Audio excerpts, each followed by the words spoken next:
All right, welcome back to Baby Tales of Mischief. I'm Jake, and as always, I'm joined by Patrick. Patrick, you ready to relive the daily struggle that is getting a 4-year-old into preschool? You can be sure I am, Jake. I swear, half the parents I know have aged 10 years trying to just get little ones through the front door. It's like every morning is a fresh episode of Preschool Gladiators, and the toddlers have home field advantage. Oh man, absolutely. Like, I'll never forget last fall, my son Ben, he actually built a barricade out of his stuffed animals. Door jammed, laundry basket tipped over. It was like Bear Fort Knox in there. I think he used every plushie he could find. Took me a good 10 minutes just to excavate my way in. And even then, he tells me, I'm on strike. Straight face, like some tiny union leader. I love it. The great stuffed animal standoff. Kids will try anything not to go. My nephew, years ago, he claimed his socks had migraine headaches. Swear to God. He said the only cure was staying home and watching cartoons. That's creative negotiation if I've ever seen it. You know, parents get to be like master negotiators. If you put your shoes on, you can pick the snack. Or no school, no dinosaur pajamas tonight. I mean, the wildest excuse I've ever heard though, I can't go because the door's allergic to me. That one still cracks me up. That's brilliant. But honestly, some of them genuinely dread preschool. I think it's part nerves, part, hey, I was having a great time at home. Why mess with that? It's a lot. You just hope after all the morning chaos, they have at least a smidge of fun in there, you know? Let's skip ahead to when the classroom isn't calm either. Food fights. Is it universal that as soon as a group of kids sits down with milk cartons, chaos is kinda inevitable? Oh, for sure. Like, have you ever met a preschooler who didn't think yogurt belonged everywhere but their mouth? My nephew Finn, right? One day he lobbed his yogurt across the room and it exploded on the whiteboard. Complete carnage. He got suspended. Can you imagine sending a note home? Finn weaponized his snack. I nearly cried laughing. I mean, we've had listeners write in about milk floods on the lunch table or that infamous banana grenade that hit 3 kids. But it's always the milk. Why is it always the milk? Because milk has like maximum splash factor. Give a toddler a sippy cup of it and suddenly everyone's in the splash zone. The teachers though, legends. One unlucky teacher, apple, right to the back. Turns out it was meant for a classmate, but that's preschool for you. Precision's not their strong suit, is it? Not unless it's landing in a teacher's lap, apparently. And schools? Yeah, there's usually a no food throwing sign, but toddlers can't read, so good luck. Speaking of poor teachers, sometimes it's worse than just grapes flying about.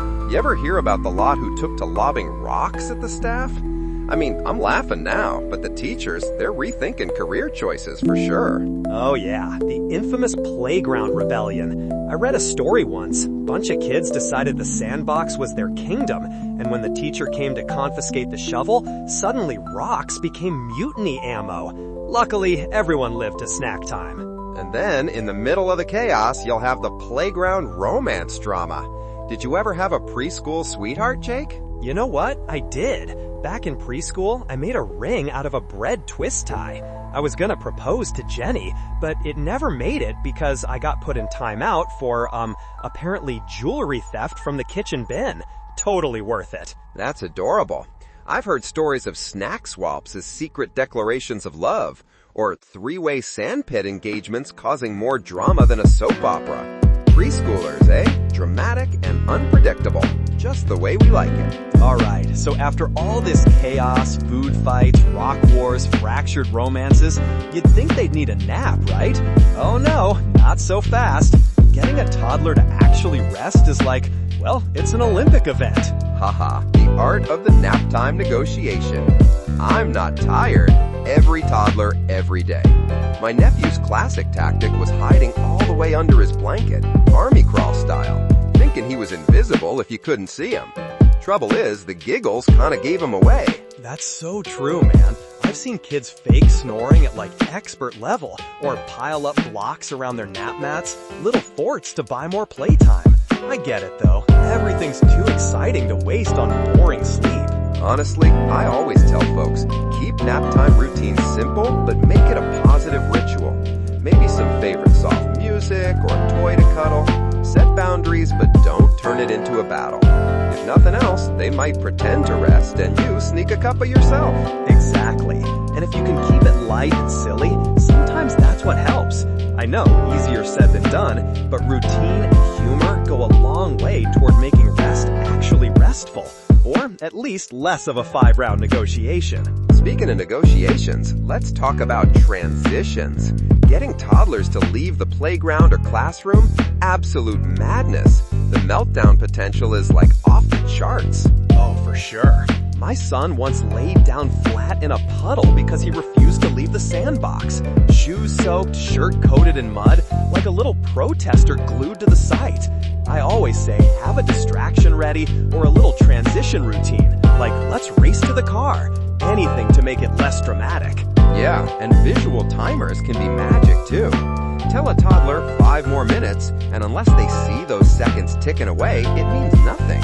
Give them choices, let them pick the next activity. That bit of control helps most kids, I find. And being consistent matters. Kids need that predictability. A song you always sing when it's pickup time. Or maybe like a goodbye ritual. Plus, positive reinforcement.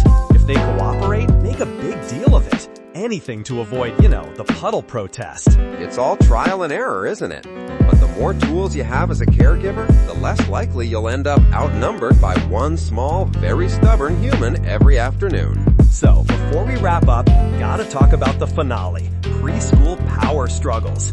Sharing toys, obeying commands, forget it. Toddlers are born rebels. Absolutely. I'll never forget my niece showing up to class in 2 different shoes and a superhero cape, insisting she'd only say bye if she could moonwalk out the door. No one was gonna stop her. Toddlers peak independence. Honestly, sometimes you gotta pick your battles. If mismatched clothes means less yelling, I'm all for it. But setting boundaries, using positive reinforcement, it's the fine art of keeping the peace while letting them feel in charge, at least a little. Exactly, Jake. Foster that independence without letting it descend into pure chaos. Patience is your best weapon, and sometimes you just gotta laugh it off. Couldn't have said it better, man. All right, folks, that's a wrap for today's Tales of Preschool Pandemonium. If you survived this episode without a tantrum, you're ahead of the game. We've got even wilder stories coming next time, so don't miss out. Thanks for hanging out with us. Jake, always a pleasure. Chat with you next time. Bye, everyone. See ya, Patrick, and goodbye to all you mischief lovers out there.